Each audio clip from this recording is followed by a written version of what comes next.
आचार्य भगवंत कहते हैं कि बिना सोचे विचारे, बिना शोधन किए आप शत्रु और मित्रता का जो संबंध स्थापित कर लेते हो, इस शत्रु मित्रता के संबंध को अब विच्छेद करने का मन बनाओ। जिसका जो स्वभाव है वो नहीं जाएगा, तुम अपने स्वभाव को परिवर्तित कर लो। क्यों? किससे द्वेष करना है? लक्ष्मण ने रावण को मारा, शत्रु माना अपना, समर भूमि में थे, सीता को लेना था, रावण को मारना था। किसने मारा? लक्ष्मण ने रावण को मारा। जिस लक्ष्मण को रावण ने मारा है वो लक्ष्मण जब तीर्थंकर होगा, वो रावण जब तीर्थंकर होगा तो किसके लिए मारा? सीता के लिए मारा। वो सीता का जीव उसी रावण का जब तीर्थंकर पर्याय में रावण होगा तो गणधर बनेगा। किससे, किसके लिए और कब युद्ध किया जाए, क्यों युद्ध किया जाए? और आश्चर्य की बात, जिस लंकेश को लक्ष्मण ने मारा वही उसका पुत्र बन जाएगा। आग राग को पैदा करे ऐसा कहीं नहीं लिखा, लेकिन राग आग को पैदा करता है। आग राग को पैदा नहीं करती, लेकिन राग आग को पैदा करता है। ऐसा राग कि लक्ष्मण रेखा खींच दी कि इससे आगे मत निकलना, लेकिन श्रद्धान विचलित हो गया। जैसे ही आवाज़ लगी तो लगा कि राम आवाज़ लगा रहे हैं, बाहर उल्लंघन हो जाता है, और जैसे ही सीमा का उल्लंघन हुआ अपहरण स्वतः हो जाता है। महान भावों, वो तो सीता का अपहरण रावण के द्वारा हुआ, लेकिन अपने परिणाम रूपी सीता का अपहरण अपने ही राग द्वेष रूपी रावण के द्वारा निरंतर होता चला जा रहा है। इसको बचाने की अपने को कोशिश करनी है कि मैं कहीं, मेरी आत्मा कहीं इन राग द्वेष रूपी रावण के माध्यम से अपहरण तो नहीं की जा रही, इसके साथ व्यभिचार तो नहीं किया जा रहा। अपने शील की रक्षा करनी होती है तो अपने उस व्यभिचारी से खुद को बुद्धि विवेक पूर्वक बचाना होता है। इसलिए अब जो पर्याय मुझे दृष्टिगोचर हो रही हैं, आचार्य भगवंत कहते हैं उनसे उदास होने का समय आ गया है। उनसे उदास हो जाओ, अपने आप को उदासीन कर लो। चेहरे पर प्रसन्नता तो रहे, लेकिन बेवजह की हंसी ना हो, क्योंकि चेहरे पर प्रसन्नता नहीं होगी तो आपने जितने तीर्थंकर की प्रतिमा देखी हो तो उनकी स्मित मुद्रा कहीं गई नहीं है।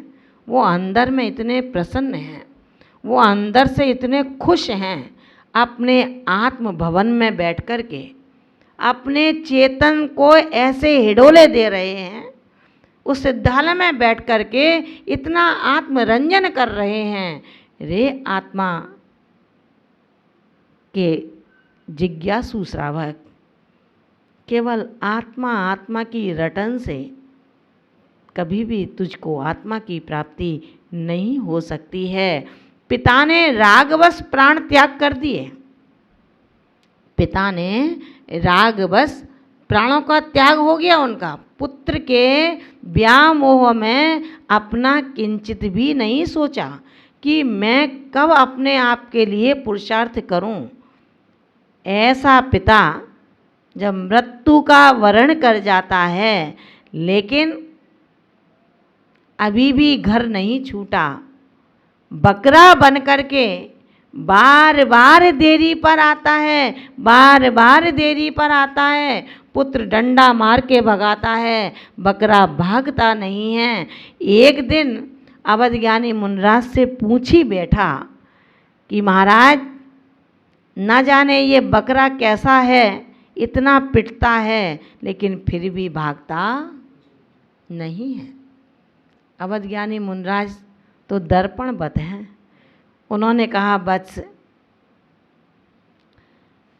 ये बार बार प्रवेश इसलिए करता है कि ये बकरे का जीव कुछ समय पहले तुम्हारा ही पिता था।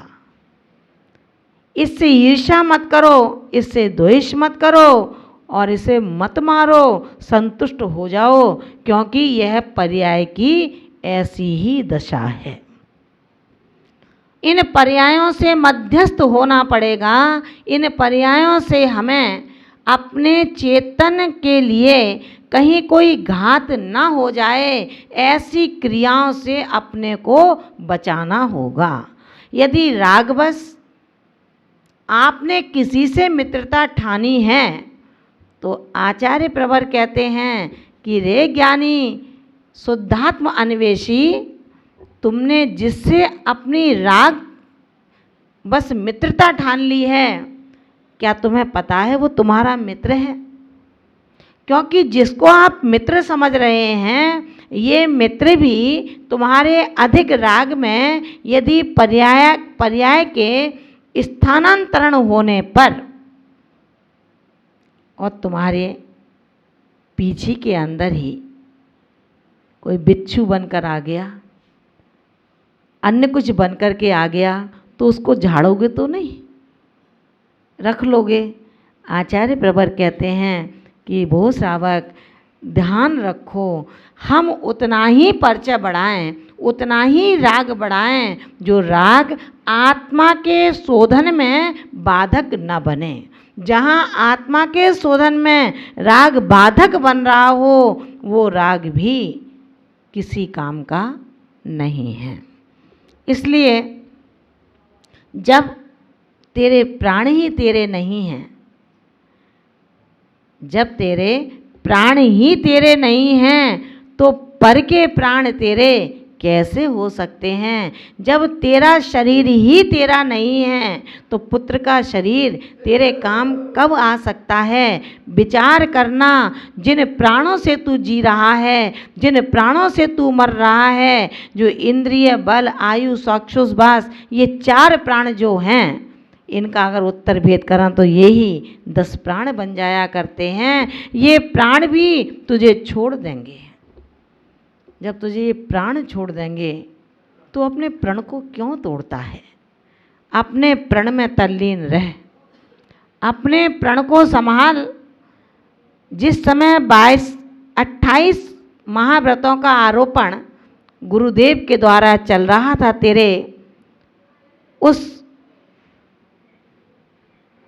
मस्तक पर उस समय सारे तो नियम दे दिए, 5 व्रत दे दिए, 5 सम्मतियाँ दे दी, 6 आवश्यक दे दिए, 7 शेष गुण दे दिए, सब कुछ दे दिया। अब बचा क्या है? अब संभालना तो तुमको है।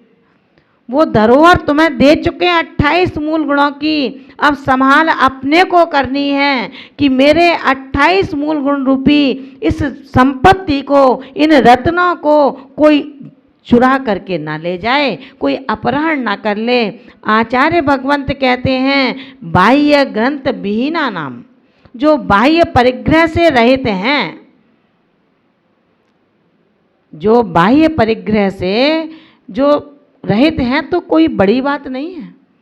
आपने घर छोड़ दिया, द्वार छोड़ दिया, रिश्तेदार छोड़ दिए, एक साटिका सफ़ेद पहन ली और अब आपके पास सोना नहीं है, चांदी नहीं है, पैसा नहीं है, बर्तन नहीं है, ज़मीन नहीं है, जायदाद नहीं है, तो बड़ी बात नहीं है।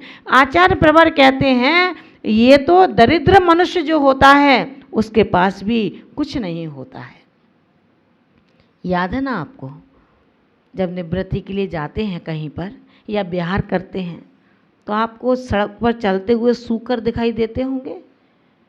उनका भी बालों को उखाड़ता है। वो जबरन बालों को उखाड़ रहा है, उसकी निर्जरा का हेतु नहीं है, लेकिन आपका केश लुंचन आपकी निर्जरा का एक साधन है, निर्जरा का एक कारण है। क्यों? क्योंकि आप जो केश नौच करते हैं वो देह की भिन्नता, भेद विज्ञान की चरम स्थिति को समझ के अथवा उस भेद विज्ञान की चरम स्थिति को प्राप्त करने के लिए करते हैं। उस भेद विज्ञान की चरम स्थिति के लिए आप स्वयं अपने हाथों से हंसते हंसते उस केश लुंचन को कर लेते हैं। आपने कितना पुरुषार्थ किया है उस अपने हाथ से करते केश लौच में। आप 10 भक्ति को पढ़ लेते हो, आप उस केश लौच में प्रभु की आराधना करते रहते हो, भेद विज्ञान अपने अंतरंग में हर समय दृष्टि में रखते हो। ऐसा व्यक्ति जो केश लुंचन के समय भेद विज्ञान को सामने रखता है, आचार्य प्रवर कहते हैं ऐसे त्यागी, ऐसे महाव्रती सुलभ नहीं हैं, दुर्लभ हैं। लेकिन दरिद्र मनुष्य तो बाह्य परिग्रह से रहित स्वयं ही होता है। इसलिए आचार्य प्रवर कहते हैं बाह्य परिग्रह का त्याग मनुष्य के लिए दुर्लभ नहीं है, लेकिन अंतरंग परिग्रह का त्याग बहुत दुर्लभ है, सुलभ नहीं है। लोक में जो दुर्लभ है वही तो आत्मा का अन्वेषी साधक करता है, जो सुलभ है वो उसको छोड़ देता है। आचार्य भगवान यही कहते हैं कि जब तक तुम्हारी वस्तु नहीं है तब तक के लिए उसके प्रति निष्प्रयता रखी तो क्या रखी। जैसे ही पता लगा ये मेरी वस्तु है अथवा दूसरे की इस्तेमाल कर रहा हूँ अपने धोखे में, आप उसको तुरंत अलग कर देते हैं। अरे चेतन, इतना बोध तो है आपके अंदर कि ये मेरा नहीं है, ये उसका है।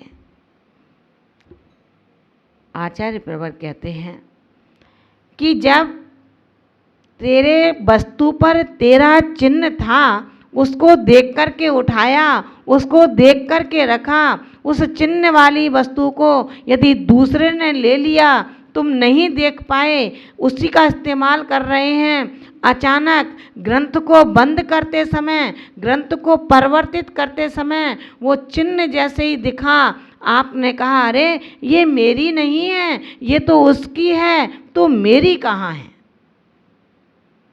अब तक जो मन, अब तक जो परिणाम स्व का अन्वेषण करने में लगे थे, जाप चल रहा था, मन उसमें लगा था, मंत्र रचना से निकल रहा था, जिसमें एकाग्रता थी, वो मन अब व्यग्र हो गया, माला छूट जाती है, मन की तारतम्यता टूट जाती है, मन विचलित हो जाता है। ये मेरा नहीं है, मेरा कहाँ पर है, किसके पास है। अब तक अखंड मौन की धारा थी, अब काय गुप्ती से जो बैठा था वो गुप्ती भी अब गोपनीय नहीं रहती।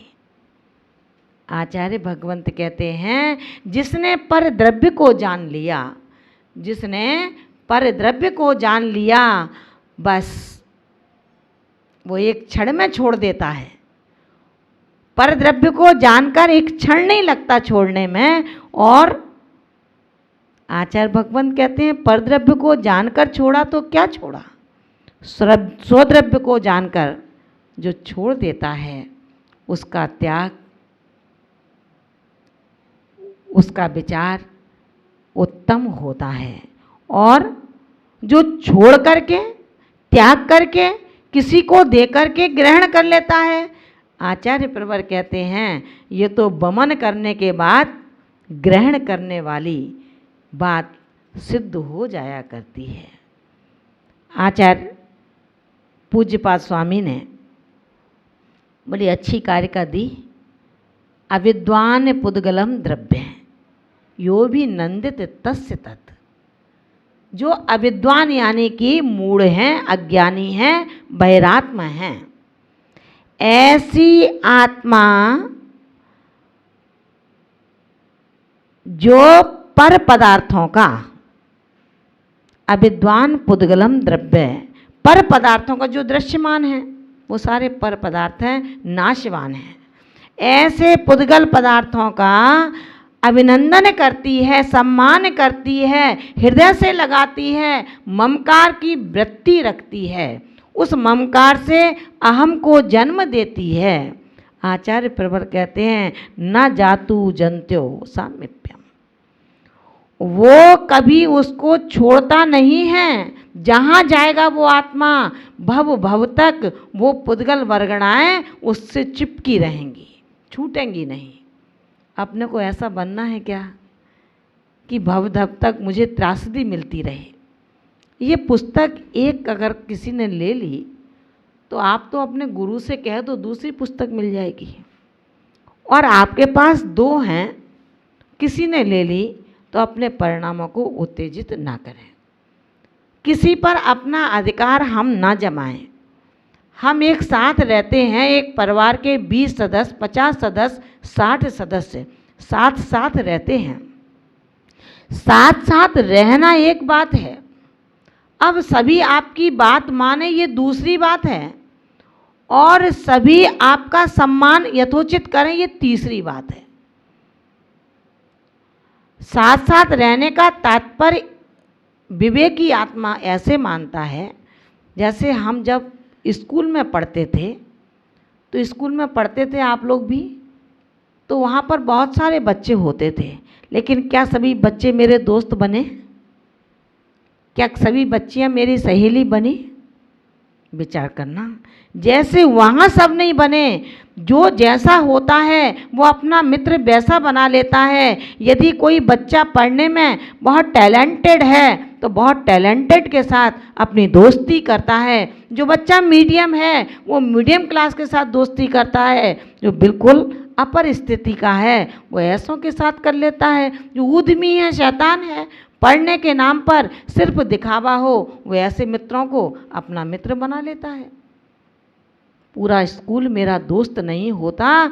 साधक भव्यात्माओं, हम भी ये विचार करें, चाहे हम 50 यतियों के संग में हों, चाहे 15 यतियों के संग में हों, अगर कोई नहीं बोलता, कोई नहीं व्यवहार रखता तो क्यों परेशान होते हो? अपना व्यवहार अच्छा रखो, तुम सही करो तो दुनिया तुम्हारे साथ रहेगी। अगर तुम गलत हो तो सही लोग भी जो साथ दे रहे हैं एक दिन वो भी तुमसे जुदा हो जाएंगे।